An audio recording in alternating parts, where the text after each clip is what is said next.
Welcome, ladies and gentlemen, to another game of StarCraft 2 Legacy of the Void, now available on PC and Macintosh. We've got ourselves another Terran vs Protoss.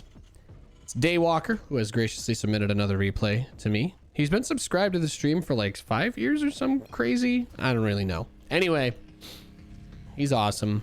He gave us another game. I tried to record a different one. I was like, oh yeah, let me see what's on Drop.sc, and I'm like, oh wow, that was these two guys had a rematch. It said the game was played 8 hours ago, but it was actually, they just re-uploaded the same replay, and I looked like an idiot. Although let's be honest, that's really not too much of a stretch when it comes to Nathanias, his decisions, commentary, gameplay, etc. So we've got him facing off against the Protoss player Trevi Fountain. Daywalker did recently play against Wet Shart, but this is a different Protoss. This is not Wet Shart. Trev Fountain, he's well, let's just say he's not as messy. So far, pretty kosher openings over here. Believe Daywalker, what do you said, Masters 3 or High Diamond, something like that. So pretty good quality game we had out of him in one of our previous episodes. Let's see if he's got the skills to pay the bills here in another round of our cold cast memes. So it looks like it's a standard schmandard Reaper expand. Very normal, very cool, very legal.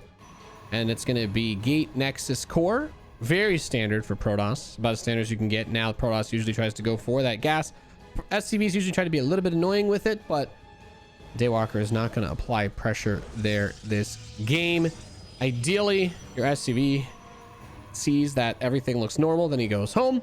And the Reaper Scout makes sure that there's no proxies around your base, but also Reaper Scout wants to make sure that the Protoss follow-up tech gets scouted as well, which isn't always easy. It's not easy to always be aware of what the Protoss player is doing. For example, no second gas in the main base. This does surprise me a little bit. Trevi Fountain just gets a second gateway instead of the second gas, and he's chrono boosting out an Adept. He's got a Zealot going across the map. So this to me says it's going to be a little bit of a pressure build. Now Daywalker is getting the factory. He's getting the reactor. Just has one Reaper. So the Zealot could be a little bit annoying. Usually builds like this, you're trying to shade that Adept across the map and delay the expansion. Oh my goodness. Reaper's taking some damage from the Zealot. Gotta be careful. Zealot has not taken any actual health damage yet. So once that Adept shows up, usually you take the Zealot and you just right click on the SCVs. You want to stop them from building a bunker. You want to stop the command center. That's the real cash money play. Bunker is not going to go up. Command center is not going to go up. And Trevi Fountain getting some good damage done. Oh, careful with that Reaper. Can't really fight against the Adept on the wall. So the Zealot is going to get hacking and whacking and smacking, chopping that meat. Marines are coming out, but that one Adept can still be quite terrifying. You want to be cautious. You want to be careful. Just don't lose the Reaper. Okay, Widowmine baits a shot. That's nice. That's nice. But this is annoying for the Terran, because if you look Daywalker, he's stuck. He's got to build a depot here. I mean, losing the SCV is the only thing that gave him some supply to work with. But as he comes down the ramp, he should be able to kill the Adept. That's really important. He's going to siege the Widowmine to block off the ramp. But this is just so not fun having to do this awkward dance. And now Trevi should be able to get out with the Stalker. Maybe even another SCV. Oh, that's just... Dude, this Stalker. Oh, goodness. Trevi's gotten some really... This has been a fantastic opener for him. Another Stalker is going to show up, but the bunker is done. So what's the tech? Where are we going here? He got a third gateway. Warp gate's done. And he starts a Stargate now. I have to say, the Stargate, the tech here comes pretty late out of the Protoss player. I'd like to see him maybe get a Twilight with this. I don't know. It's very harass focused. Gets another shield battery. Suddenly feeling very defensive. I guess maybe you want to go for a Phoenix, because you should be aware that it's going to be a mine drop. You already know the Terran has mines. He kind of saw everything with the initial scout, right? He should know what's going on. So the Widowmine drop's going to load up. You do want to avoid the center. That watchtower is there. Third Nexus is on the way. Very standard for Protoss, the 423rd. Matt Mazzola says in chat, it goes 169.69 for some White Claw drinks. Yeah, man. Well, I drank all of mine on New Year's Eve. Okay, dude. I need them. All right. I'm out of claws. Also, rent is due today. Oracle is coming out. So the Oracle can give some detection, but usually you're like, okay, I'll just sack up 1 or 2 or 3 probes for this drop. That pylon totally saw it, so Trevi should be aware, but he's not really moving any of his units around in a way that would help him defend against this. I guess the 2 zealots could kill a mine as it's burrowing. So he's got that going for him, which is nice, but he's just going to hold on to this. Actually, the last time we saw Daywalker play a game, he did wait a little while before using the drop. He didn't want the Protoss to have too much time to react. Now he's going to yeet himself in. 3 mines burrow, and 1 kills nothing. The other one kills a single probe. Those 2 are going to chill there. He's going for a shot in the main base. And it ain't a shot of Sailor Jerry's, I'm going to tell you that much. Gets a single probe, and it looks like Phoenix should be able to chase the medevac down these mines. They're not going to blow up again, are they? No, they're not. There's no way. Not in this mouse in this house.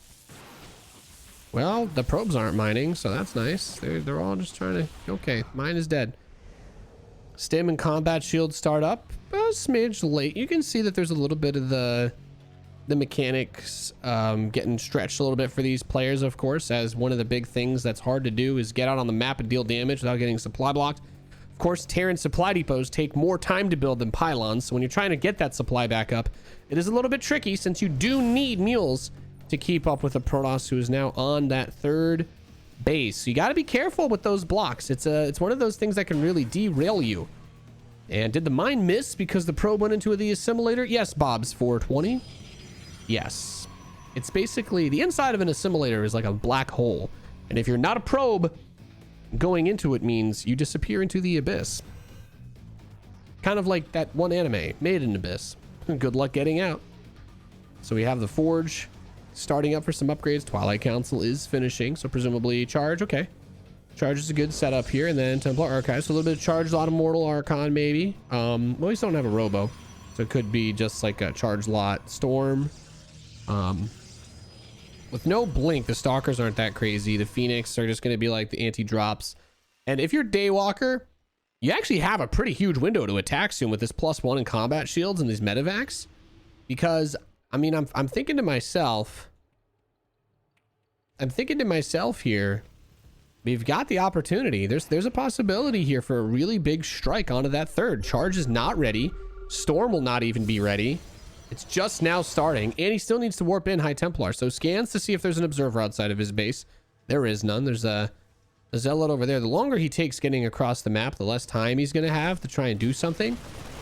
But he does still have a pretty decent window. And the Protoss player is going to throw down some stasis wards to try and block this army from encroaching. Now, the fun thing about the Widow Mines is by moving a little bit further ahead of the army, they should trigger the traps, but no, he's going to wait for it.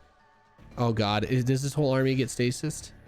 This is unfortunate, man. He moved so slow. Yeah, he moved so slow. He had such an opportunity to get across the map and try and do something, but instead, I think Daywalker is probably just going to have to turn around here. Takes the 3rd base.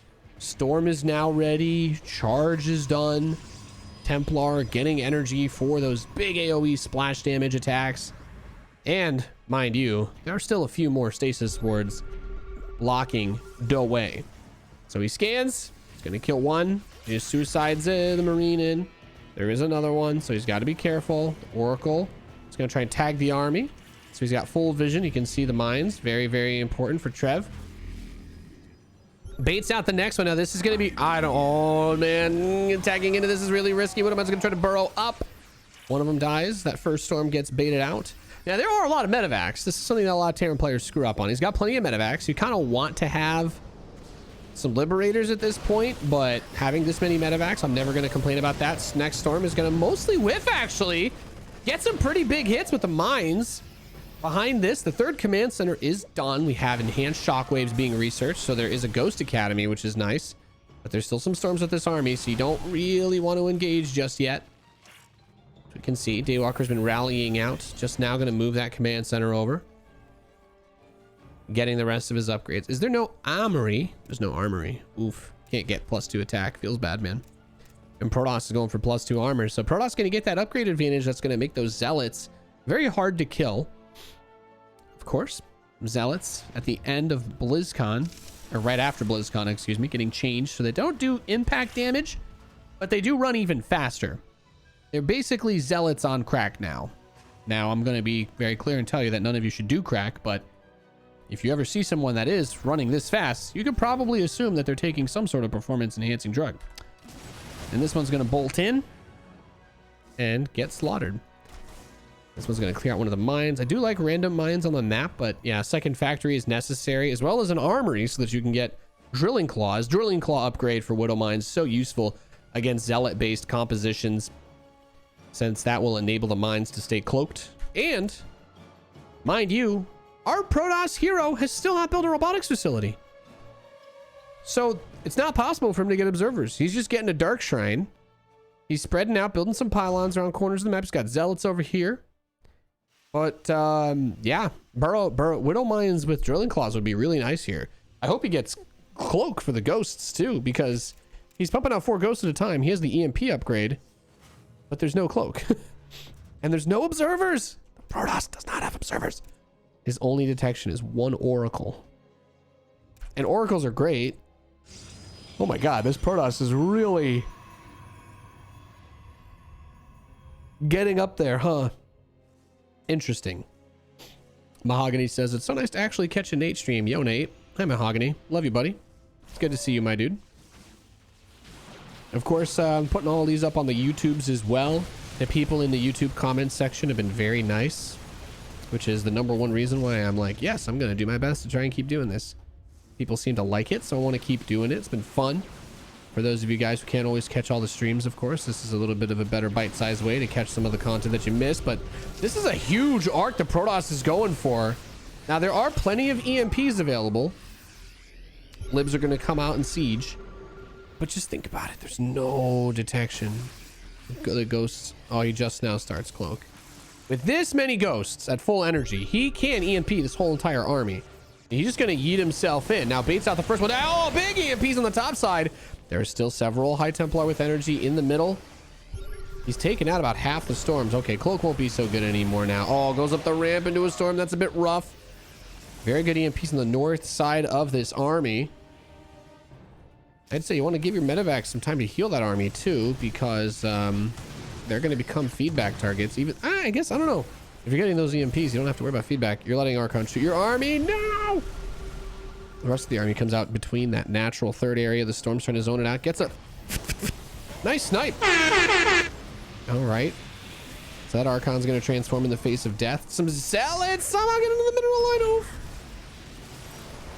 Oh, wow. He just cleaned out that mineral line with those zealots. Not bad at all. These extra geysers in the northeast and the 4th being mined. I think it's time for Trev to go for a 5th base. He's got a lot of resources available. Maybe add on some gates. 12 gates is actually a lot. A double robo. Well, that's one way to do it. And resonating glaives. Are we really going to see some adept harass? Adepts aren't bad for going after the SCVs. Drilling claws finally get started. And 2-2 finally starts for Daywalker. At 13 minutes. Daywalker. Brudda. My man. 13 minutes for 2-2. I'm only criticizing you because I love you. You're going to submit replays here. We're going to have to turn this Coldcast series as well into a little bit of a journey into discovering how to make you a better StarCraft player. Okay?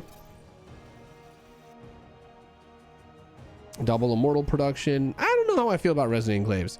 This is so many stalkers. He doesn't have blink. He doesn't have...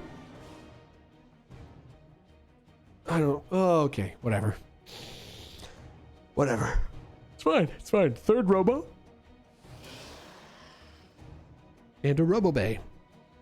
Nice. Can you believe this guy has... How many stalkers is this? He has 34. 34 stalkers, but no blink.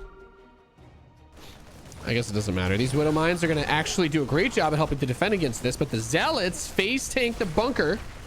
And the Adepts do manage to get onto the SCVs, which is quite annoying since with that +1 attack, they do 2-shot SCVs, like in the olden days, and that makes them very terrifying.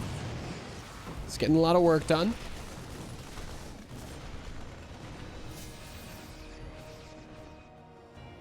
What league are these guys? I believe this is Diamond or Masters 3, right? Didn't Daywalker say he was Masters 3 before? Something like that. You can use Snipe on Zealots too. If Protoss builds too many Zealots and they're trying to use them to protect the the High Templar, you can actually snipe Zealots. It's one of my favorite. Masters 3, but the Protoss. So Daywalker is saying that this Protoss player is apparently 5,000 MMR, which would put them at what? 5,000 would be Masters 2 or 1? Imagine that. 5k MMR with 34 Stalkers at 15 minutes that don't have blink. Well, he's building 3 Colossus at a time, so I guess anything is possible. Masters 1 is 5,000. Man, the bar really is low, huh? I guess GM is almost... actually, never mind. No, that makes sense. You can get Grandmaster with 5,200 on NA these days. 2 extra starports, Fusion Core. It's been a pretty good game. All things said and done. Nice little back and forth. Some pushes here, some prodding there. It's going to catch these 3 Colossi with no support. Oh, excuse me. There's 2 Immortals underneath them. That's pretty solid support, but EMP is going to get some work done. Now, if you cut this off with the Liberators and Mines, yeah, that's going to get really hard to deal with. Daywalker, make sure to land your EMPs. Get the High Templar. There we go. Beautiful EMPs, but there are so many. How many High Templar does he have? 14 High Templar. He's actually got 6 DTs in there as well. These Dark Templar are ripping and tearing into the Terran army while engaging these Archons. Daywalker, you need to scan. Oh my God, DTs are literally going to kill everything. Okay, there's the scan, finally. Now that he has no units alive that can actually help him, he can see the DTs that have slaughtered his army. Wow, those Dark Templar are killed. The resources lost is very bad for Trev because he did lose most of the army, but holy he probably should have died there. If Daywalker had scanned once during that fight, I think he wins overwhelmingly. But Dark Templar are pretty good when you don't have detection. They are pretty good. That's a tough fight. It's a tough fight. Back to 3 Colossi in a row. I actually like that Daywalker is still building Liberators. I think Vikings are kind of dumb, if I'm being honest. I like lots of Liberators because you can use Liberator range, and as long as you target fire, the Liberator DPS versus Colossi are fantastic. Nate, how do you do your cursing sensors? Well, I have a little midget that lives in my and he just presses all the buttons for me. Just kidding. I use a audio mixer / effects processor called the Go XLR. I'm not sponsored by them. They are they make some, I don't know, it's like TC Helicon. They make audio stuff, but yeah, they made this thing basically for streamers, and it's great. It has a little button I can use whenever I can say whatever the I want. Is it real time? I hold the button down to make the beep sound. For example, my favorite Teletubby is because he's cute, you know. I could just say it whenever the I want to. It's not automatic. I'm just that good. I'm just that good at timing button presses. That's what happens when you're a Grandmaster Terran player. That's what happens. See, I love these mines because guess who hasn't been building any observers all game? Well, this guy has 3 observers now. Oh, look at that. Isn't that beautiful? This guy's trying to build a 5G network. Limited range, but great coverage in the zone, I guess. He's giving chase to the army. Trev, you're laughing so hard right now. It's all good. It's good to see you, QT Desarin. I love you, buddy. I miss seeing your pretty face around here. Going down into the ramp versus Liberators. Never a good move. Daywalker. I mean, I would say I love the position Daywalker's in, but the Protoss has a ton of money and production. So he's got to really get some damage done. Where's the lib range? You've got lib range. Okay. Okay. Cool. Stalkers are going to try and pull. Oh, did he ever get blink? Oh, he did get blink. Okay. Thank God.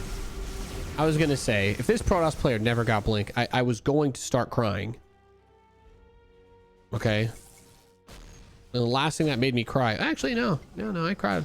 I watched Frozen 2 this last week. That was a feels trip. That movie's a feels trip. That movie's not for kids. He's gonna attack into the Liberators. No, what are you doing?